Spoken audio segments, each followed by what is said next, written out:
Check 1 2. 1 2. Check 1 2.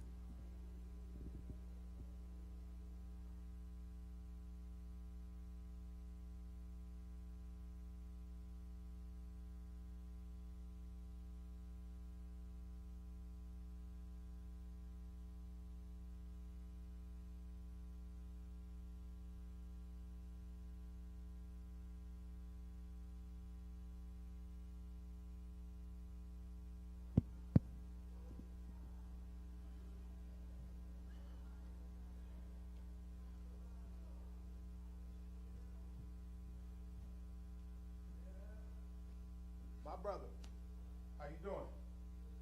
You checked all the mics on the thing? Battery's good? Okay.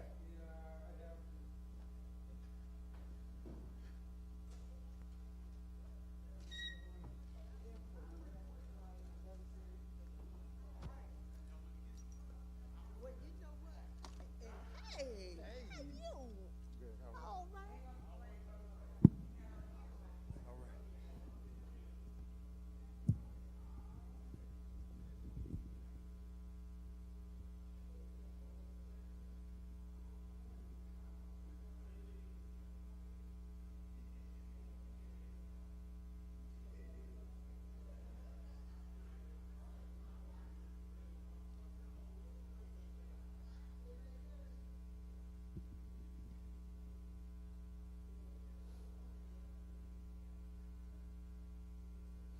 All right. Good morning, church. All right. So, Pastor couldn't be here this morning, so he asked me to moderate our discussion today, our talk and our discussion. So, if you don't know me, I'm Dr. Lance Robert. And I think Pastor asked me because I teach political science at Los Angeles Southwest College. I think that's why he asked me to represent today, because we have none other than our young Assemblyman, California State Assemblyman Isaac Bryan here, who is going to keynote for us today. And what I'm excited about, too, is he brought the source here. What do you mean by he brought the source here, Dr. Robert? This young man is one of the authors of the proposition, or he will author the districts if and when this proposition passes. He'll be a writer. He'll be the one responsible for doing the work of government, right? So in political science, we say who gets what. It's like who's getting something, a benefit or a burden. But then we also have in politics the study of who does the work. So we got a brother here that's doing the work. So yes, you can clap it up for him. I'm not going to bring him up just yet. I want to create some excitement for for him so he can get fired up when he comes up to talk about this. But we'll start with since this is my son. You know when preachers have children that can sing and can do certain things, they bring them up. So since I'm Dr. Robert and Pastor asked me to nominate today, my son can pray. So I'm going to ask my son to lead us in the prayer. Lance Jr., LJ. I'll start us with the verse. I'm reading from the King James Version, Matthew chapter 22, verse 21. They say unto him, Caesar's. Then saith he unto them, Render therefore unto Caesar the things which are Caesar's, and unto God the things that are God's. Now, I bring this verse up because the Bible actually tells us how to deal with politics. You know, people say keep religion out of politics, right? You know, the church has no role in the government and, you know, in our political system. But Jesus actually tells us, no, go out and be part of this. And so that's what we're here to do today, is to render unto Caesar, render unto the political system the things that belong to it, and then also to give God his glory that he deserves, and then to pray that God works in the system, right? So I'm going to lead us now in prayer. Dear God, bless this Sunday school and then later the sermon and this entire day as we go through and live you and your truth and the glory of your kingdom, Lord. And we just thank you for having the assemblyman here today, and we ask that he can lead us in expressing our voice and our vote and doing that for your glory and according to your will. And we just ask that you cover this whole sermon and Sunday school and everything that we're here to do today in your blood, and that you just be with us and be present today. And we ask this in all things in your name. Amen. Okay, so just a few points I'll make in terms of instructional. So our state assembly, these are our state politicians. They make decisions for us. The 80 members or so that are in the California State Assembly in Sacramento, they're going to make our decisions. And this is, I'm going to teach a little bit. They function under the 10th Amendment of the Constitution of the United States, which means that the people can make laws, and the cities can make laws, and the states can make laws, right? It's not just up to the federal government to make these laws. So in this case, we have the assembly, the assemblyman, that's his job. He makes laws in the state of California. He writes laws, and with the body of the state assembly in Sacramento, as well as the Senate, they are our lawmakers, and our executive is the governor of the state. But there are times, church, when we get to make the laws too. And that's what he's here to talk about, this referendum, when the people get to make the law, also a function of the 10th Amendment. So we get to participate as well. I don't know, how many of you been to Food for Less? Oh, okay, yeah, I'm in good company. Usually at Food for Less, there's somebody standing in front with a clipboard, and they're asking you to sign something, right? And they say, come on, and they compliment you too. Nice hairstyle, sister, or yeah, and they, so they're operating in this interest group, but they're asking us to sign a petition or something that's going to go before Shirley Weber, perhaps, to see if this can get on the ballot for us to vote on. And that's the initiative process. So again, that's the function of the 10th Amendment. That's when we are actually going to put something on the ballot to vote on in November. So we're okay with the initiative process happening at Food for Less. I'm joking. It happened at Trader Joe's too. I just, I'm a Food for Less guy. And then, or Gelson's, I can keep on going. But then there's also the referendum. And the referendum is when the politicians, when our legislators, when these folks actually put it on the ballot for us. So in this case, Prop 50 is something that the state has decided, our legislators have decided this is something for us to vote on. So this is the height of democracy. We're given a chance to really participate at this level. Now, we have something called gerrymandering, and I know he's going to talk about Texas and all this. I'm not going to take anything from him. I'm just setting it up for him. Gerrymandering, and a lot of times people have critiqued that in terms of that's when politicians are picking the people they want to vote for them. But it's a part of our function that we have district lines and different areas where we vote in those districts, and we vote for the people we feel that best model our own interests, and essentially that's what happens, right? But this happens when we redistrict or do reapportionment, because in the Constitution it tells us every 10 years we have a census. That's why they count us. Turn in your census too, right? So they can count us and know who we are and know the population for representation purposes. All this is a function of our government. So this time in California, the referendum is asking us not to wait the 10 years so that they can actually reapportion and do some of this work in the 5-year period where we're getting to it. So we're not going to wait, and that's what this is really about, saying, well, we want to give the people. And they didn't just run over us and say, this is what we're going to do. They're actually following procedures. They're following the law of the land, which is a good thing. So they're asking us to do it. So that's what this is about, giving us some power to make this decision.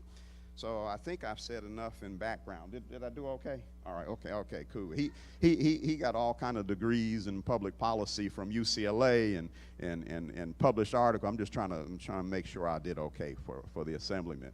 All right, so I'll read his bio, and also I want to also let you know Mike Gibson, who's no stranger to the church, was assigned today to be here, but he's had to have surgery this month. I think a appendicitis or something has happened, so Mike couldn't be here. But between Mike Gibson and Pastor, and they all worked it out, and they found a ready, willing, and able candidate to come today to talk to us. So his name is Assemblymember Isaac Bryan. He represents California's 55th Assembly District, which includes Culver City and neighborhoods in the West and South Los Angeles areas.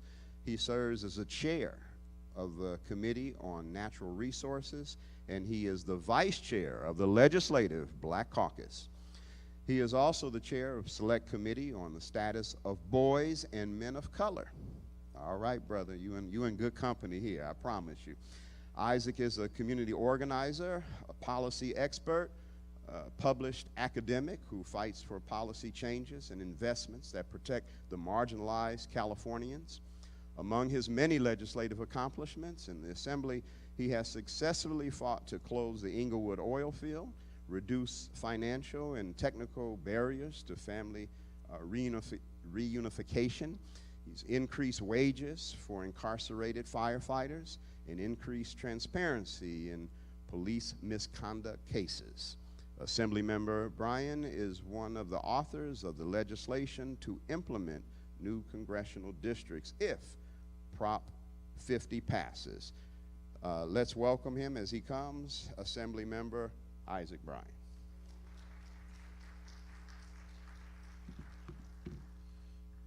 Good morning, church family. How we feeling?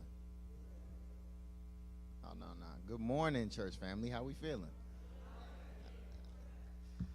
Also, young brother who led us in prayer, turning 17 in a week. Powerful. Absolutely powerful.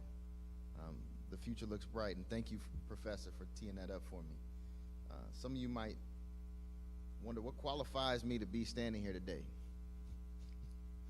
You need probably two qualifications in my book. One, my name isn't Isaac on accident. We grew up in the church. My grandfather was a traveling preacher, uncle too. My parents were foster parents for 26 years. Had 200 children came through the house. They adopted 9 of us, including myself. They had 4 children of their own, so it's a family of 13 kids. Everybody has a biblical first or middle name. There's a Paul, Evan Daniel. We all up in it. The oldest is Adam, firstborn. Now, that alone might not qualify me to be here talking to you about this today, but I'm also the youngest black elected official in the state legislature.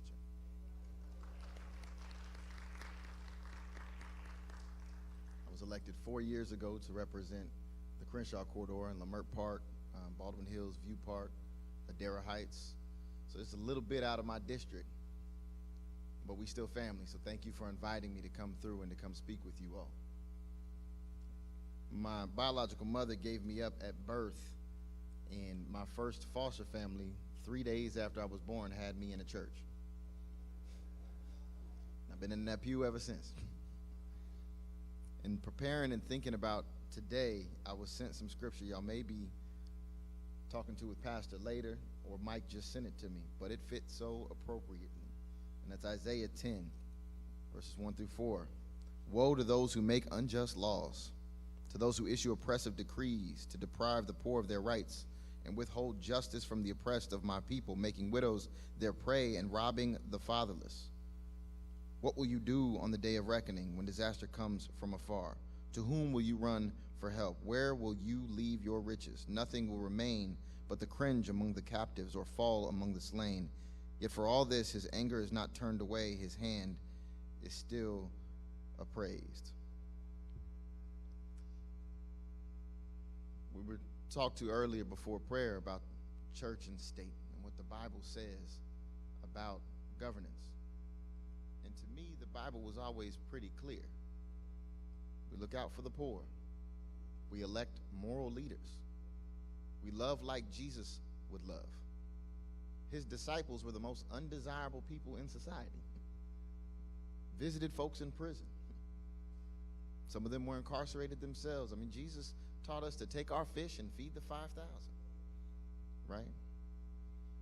And that, I think, has a deep relevance to what governance can and should look like today, or at its best. And at times it has.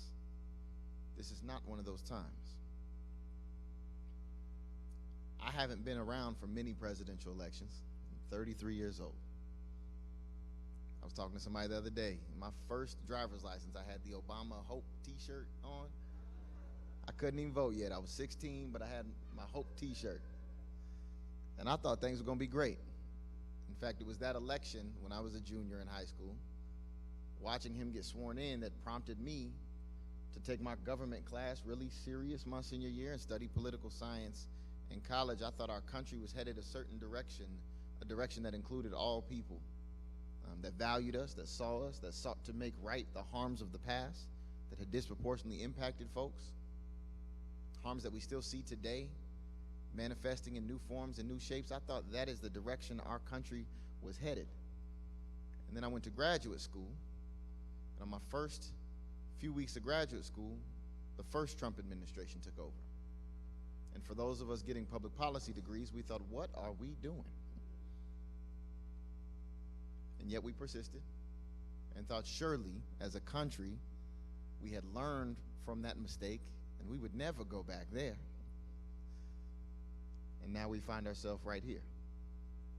And what we are seeing is the opposite of everything that our Bible teaches us about how you should treat people and about how you should govern.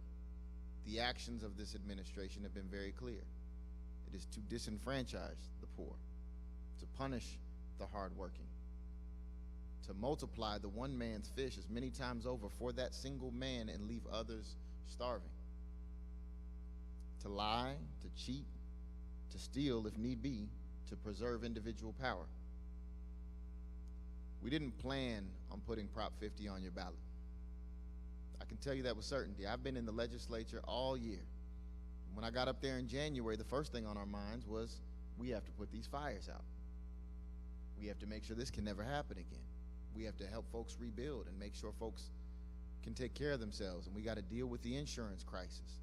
We got to make sure Altadena is looked out for, just like the Palisades, and that we don't forget who lived in Altadena and the disproportionate struggles folks had. We saw the armed military rolling up the 710 and the 405 coming into our communities. We're focused on keeping people safe. I had 26 constituents kidnapped in the middle of the day at 3 different car washes in my district. One of them wasn't even working at the car wash. He was getting his car washed. They took him in front of his 5-year-old son. These were the issues we were focused on. How do we stand up to this? How do we protect folks? How do we keep our communities safe? But then something happened. The administration started to realize that you care too, that you don't want to see the military rolling up on our streets like we're in some kind of war zone. You don't want to see your neighbors kidnapped in broad daylight with tactics that lack all transparency and accountability, where you don't know who took you, what agency, for what reason. They'll figure it out later. You don't get a lawyer, and your family has no idea where you are. That's not a governing structure that you think is very good. And then on the 4th of July, evil coincidence, they passed the big, beautiful bill. But there wasn't anything in there that was beautiful for us. They took $100 billion of our tax money to continue to fund these immigration raids. $100 billion. For context, the county of Los Angeles, when we voted for Measure H, our solution to homelessness, we raised our own taxes, sales taxes, to provide $1 billion over 10 years to fight homelessness. They took $100 billion of our money and put it into separating families. They cut our benefits for our seniors. They cut disability benefits. They made it harder for students. It used to be 12 units was full-time. Now it's 15. Lord help you if you got a child at home, if you're working a job after class. They made everything quite a bit harder. And now the government is shut down. The government is shut down right now because they want to punish poor folks further. They want to make it to where if you are dying and you go into the emergency room, that some people don't get the care that they need to save their life. That has never been our country. I don't care your documented status. If you are dying and you walk into a hospital, somebody better see you. We'll figure it out later. They just recently allowed SNAP benefits to cut.